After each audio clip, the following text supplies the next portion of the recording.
What's going on, everybody? It's Davey from the 80s, and you are now entering the Cinema Chop Shop, so park your ass right there. And while you're there, don't forget to hit the like, the share, and the subscribe button. Also, if you check the link below, you'll see a Patreon account. You click it, you can become a member. All you got to do is try, recommend movies and music and trailers for me to react to. Now, with that being said, we are here today with a review for the movie Pig with Nicolas Cage. Now, I'm going to just say it like this. I had a lot of high hopes for this movie because 2021 has been a letdown for film in total, right? So this movie stars Nicolas Cage. Nicolas Cage is the central focus of this movie. And we also have, I think his name is Alex Wolff, the young man from Hereditary. He is also a central focus of this movie.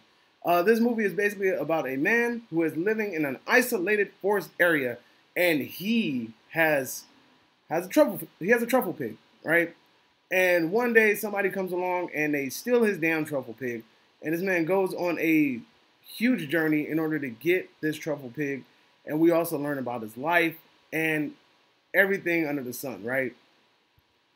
Now, I'm going to keep it a buck. I was not going to review this movie. But the homie Joshua was like, you should just go ahead and do it, homie. So, shout outs to movie aficionados for recommending that I just go ahead and do it. Because I wasn't going to do it. But I was just like, all right, for sure. Let's go ahead and get into this movie. Number one, and first and foremost, Nicolas Cage does a freaking amazing job in this movie. He does an amazing job in this movie. And Alex Wolff also does a freaking amazing job. Alex Wolff's body of work is really starting to grow on me, and this man is in some pretty damn good films, right? This man is really collecting a big resume, and it's funny because I just watched another movie of his, Old.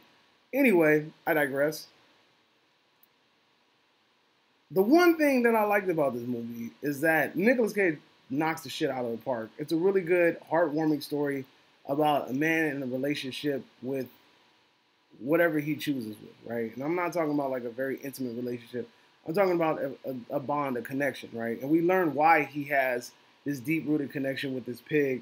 Because, during the movie, you're questioning, you're like, why the fuck does he care so much? It's not that serious as a damn pig, but you start to learn about his life, and things start to unravel, and then you start to get the idea.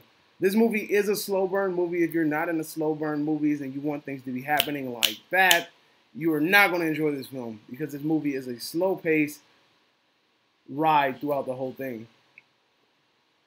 As it was revealed in the trailer, we find out that Nicolas Cage has some sort of culinary background. It's in the damn trailer, so don't give me crap about it. Like, I didn't know it was in the trailer, bro. Nicolas Cage has a culinary background, and it makes you wonder, like, dang, dude, you have this man that's living in the middle of the wilderness who has a culinary background, and it's like, what in the world made him just go ahead and isolate himself in the forest?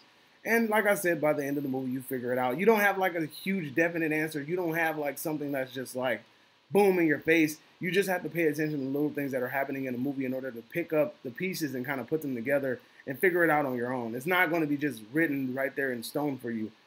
You figure it out, but you have to pay attention. Like, that's what it is, right? The one thing that I really didn't like about this movie is that it seems like there's two different movies inside of it, right?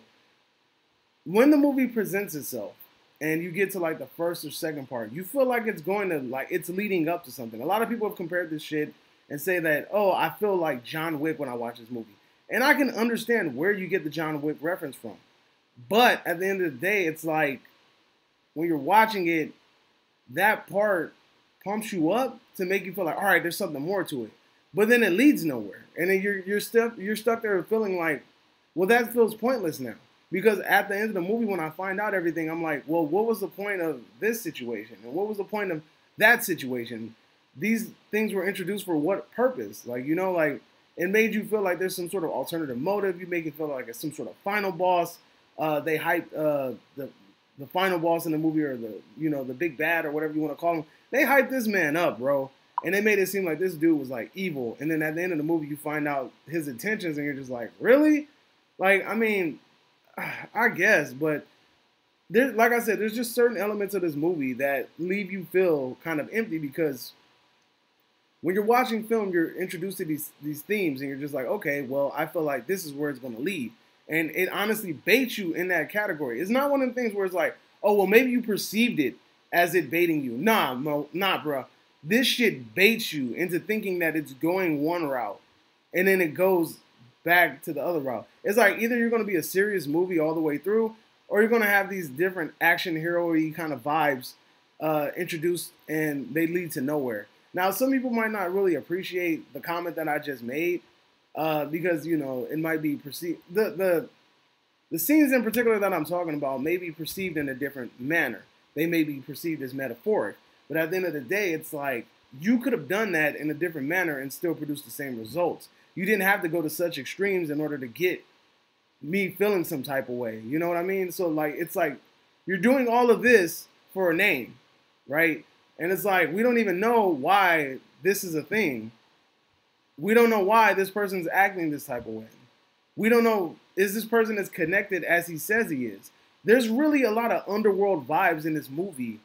And when you finally rise to the surface, you feel like there was nothing there. You know, there's all these freaking elements of this underworld, and you're feeling like it could go kind of dark any minute, and it never does that. The lights stay on the whole movie. It never really feels like it leads anywhere. You know, I don't like the fact that I was baited into feeling that this movie had a dark undertone and didn't really hype up to it. But I will say Nicolas Cage's acting saved this damn movie, because if Nicolas Cage was not in this movie, then this movie would be freaking terrible. You know what I mean? But Nick Cage is doing a crazy job at picking some of these independent movies that he's in. And he's low-key kind of knocking it out of the park. It's kind of weird because Keanu Reeves didn't get the same kind of privilege because he did some indie movies too after The Matrix and shit. But that one movie that was a remake where he was like, let those two girls in. And yeah, that movie was bad, bro. But I'm not trying to really digress. I'm not trying to get into that.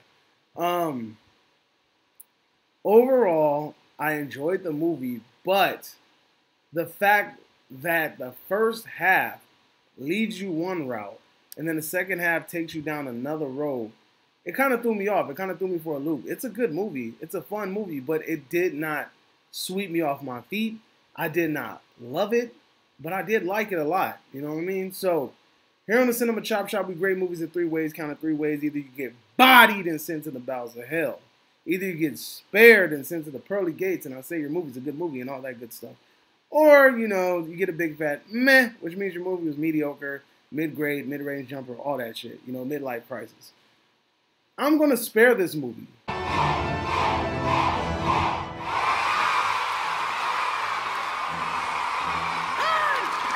He ain't earned the death. He ain't earned the death at my hands. God's only man, spared by the butcher.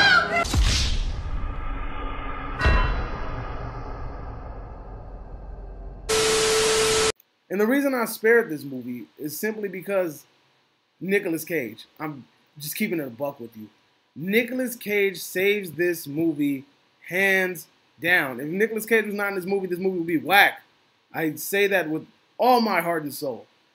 There's somewhere in this movie, there's a decent movie. It just seems like they took two ideas and kind of meshed them together. And in my opinion, either you should have made a movie about one, or you should have made the movie about the other thing.